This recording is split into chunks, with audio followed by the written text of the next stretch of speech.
The Guinness Book of World Records states that Michel Lotito died at age 57, of natural causes. But not before this competitive eater had consumed 18 bicycles, 15 supermarket carts, 7 TV sets, 6 chandeliers, 2 beds, a pair of skis, a low-calorie Cessna light aircraft, and a computer. It's unclear what compelled Lotito to do this, and whether he was aware of the many ways he was jeopardizing his health. First things first, no nutritionist, doctor, or even the trendiest of dieters would recommend or applaud eating a computer.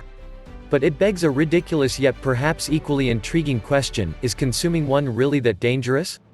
Many of the same metals that are found inside electronic devices, magnesium, iron, and sodium, are also found inside the human body. In the event of a dare, would consumption be possible? Unfortunately, the benefits of eating a computer do not come close to outweighing the risks, many of which include death. The first potential peril is the choking hazard. Even competitive eaters have been unable to swallow much softer foods. In fact, last year, 2 Nathan's contestants died after choking on a donut and a pancake, respectively, according to Metro News. Silicone and fiberglass are much harder to gulp down. Even Lotito cut his metallic meals into pieces that were 1 to 2 centimeters long. On top of that, anything that is long or sharp has the potential to scratch or tear the eater's esophagus, the long tube that connects the mouth to the stomach. If you did somehow manage, like Lotito did, to pulverize the computer and then swallow it without issue, heavy metal poisoning would be your next obstacle. Circuit boards sometimes contain tiny amounts of arsenic, not enough to kill you immediately, but if you ate several computers, the dose would add up.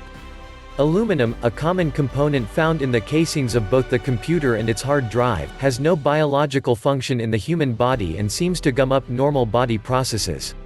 Some case reports have described that people in the end stages of liver disease who are no longer able to flush aluminum out of their bodies suffer nerve damage, presumably from the metal.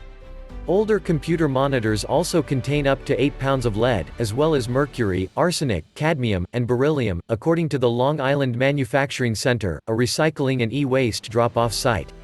Most people are aware that lead isn't great for you. Immediate side effects can include nausea, vomiting, and abdominal pain. If the lead poisoning continues, the victim can eventually die, typically from kidney failure. In 2006, a child died after swallowing a small lead charm. Eating an entire computer's worth of the metal is a viable way of ingesting enough to kill. So how did Lotito survive? In the child's case, the lead charm got stuck in the kid's stomach, where acids slowly broke it down. If it hadn't, the piece of metal would have passed through the digestive system quickly and would have caused less damage, according to Helen Binns, a professor of pediatrics and preventative medicine at Northwestern University's Feinberg School of Medicine. If you had a fish hook that got stuck in your intestines, that would cause problems, she says. If you swallow a bead or something like that, it just passes through your bowel. But metals aren't the only form of toxic indigestion you might endure. The optical drive, the part that allows you to read CDs, unless you have a new Mac, is covered with a light-sensitive substance called a photoresist application. Studies have shown that this doesn't seem to be very good for lab animals, though it was not fatal. When scientists gave it to mice and rabbits, it caused inflammation around their eyes and skin, as well as weight gain. The flame retardants that keep your electronics from easily combusting are not delicious or nutritious, either. These substances surround the computer's copper wires and drift into the atmosphere if burned or crushed as waste. In addition to disrupting fertility, some evidence suggests these flame-retardant chemicals might also disrupt human hormone systems, according to the National Institute of Health, and some studies have shown a correlation between certain types of flame retardant and cancer. Eating computers, though still not safe, has become less deadly over time. The European Union banned cadmium and lead from computers in 2006, and newer circuit boards are less likely to contain arsenic.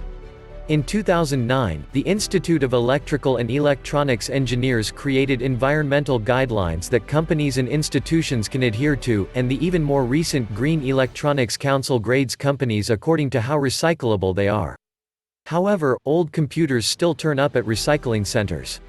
Sometimes people will hold onto things for a long time. We get 40 or 50-year-old TVs, says Jason Linnell, executive director at the National Center of Electronics Recycling. They might have the lead, the mercury, cadmium. These are the types of materials that you want to prevent from going into the landfill. In the future, humans may eat computers on purpose. Right now, scientists are developing nanocomputers that patients will be able to swallow like a pill. These tiny robots will be able to monitor your vital signs from the inside, and may also, in the future, be able to fill in one of your 100 hard-to-remember passwords. Prototypes already exist for people like astronauts, firefighters, and football players, whose caretakers want to make sure they do not overheat.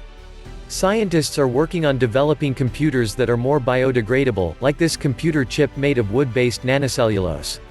Since most of us lack Lotito's steel-crushing stomach, recycling is the much more appealing and safer option. Things have definitely gotten better, says Linnell. We have a lot more well-qualified recyclers. In some cities, you can even be fined for putting old computers in the pile with normal trash. Instead, many manufacturers take back old products and many cities offer e-waste deposit locations. There is no need to eat your computer.